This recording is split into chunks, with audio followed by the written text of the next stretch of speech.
Day before yesterday, we talk about LCM and ways to calculate LCM. Today we see HCF, highest common factor, and ways to calculate this. Before getting what HCF is, we need to know what the term factor in highest common factor is. Factor is basically the part of any number. That means, suppose 8, we had 8 a number, then if we say what are factors of 8, then 1 is factor of 8, 2 because 2 completely divides 8, then not 3, then 4 is, then after 4, then 8 itself is a factor of itself. If you get this what a factor is, then it is easy for you to get what HCF is. HCF is also calculated for 2 numbers or more than 2 numbers, as similar as LCM, in terms that these two are calculated for 2 or more than 2 numbers.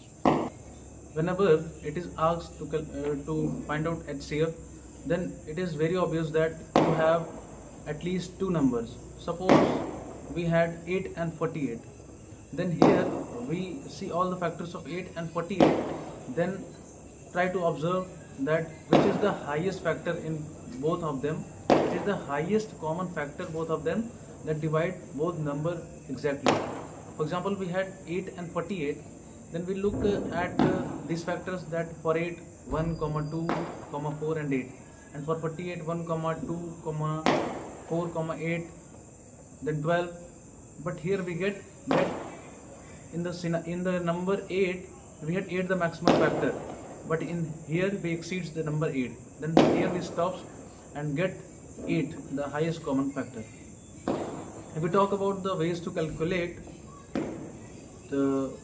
how to calculate HCF, then there are 3 major ways to calculate. Otherwise, we have also more than 3 ways to calculate HCF, but in most frequent and in general way, at least we have 3 ways to calculate LCM. First is long division method, third is prime factorization method, and fourth is difference method. If we talk about long division method, in long division method, suppose we have 2 numbers, suppose 12 and 4.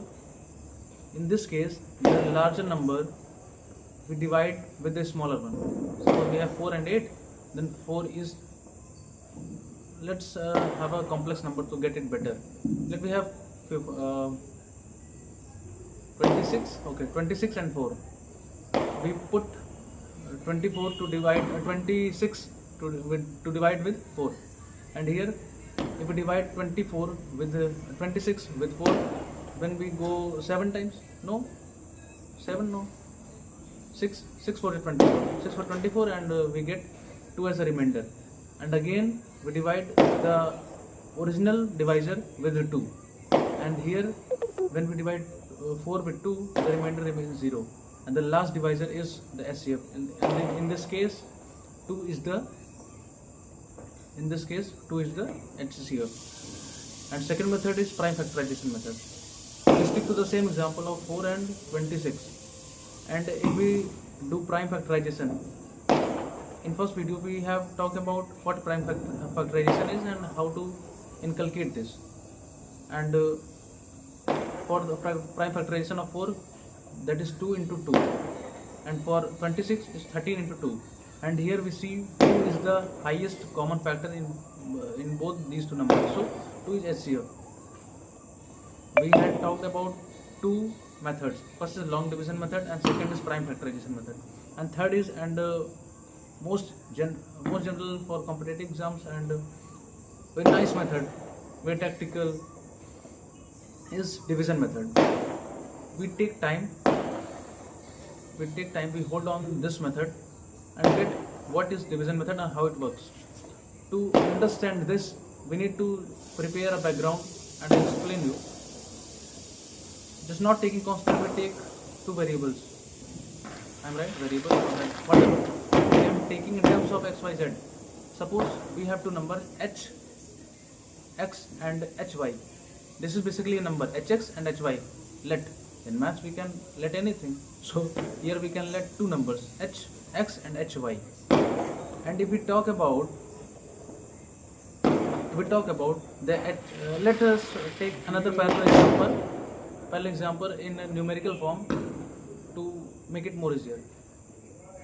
On first side we had hx and hy two numbers, and on other side 54 and 12 we had two numbers.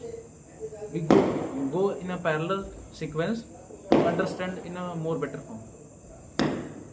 Here in hx and hy we had h the highest common factor, and in similar way in 12 and 54 if we do prime factorization is 6 into 2 and 6 into 9, we get 6 as a highest common factor. And what is the division method is, and how we are able to calculate HCF through this. Now comes here. If we subtract two numbers, suppose hx minus hy, then here h is common and x minus y is in bracket. And in similar way, we can write 12 as 6 into 2 and 54 as 6 into 9. Then here 6 is common, and in bracket we have 9 minus 2, that is 7, 6 into 7. That means you get a number 6. The HCF on the other hand side h, and on this constant side we had 6. That means if either 6 is the HCF of these two numbers, or any one factor of 6 is the HCF of those two numbers. I hope you get it. Next day we hope we come with something good, better. I hope I am getting better day by day. Thank you.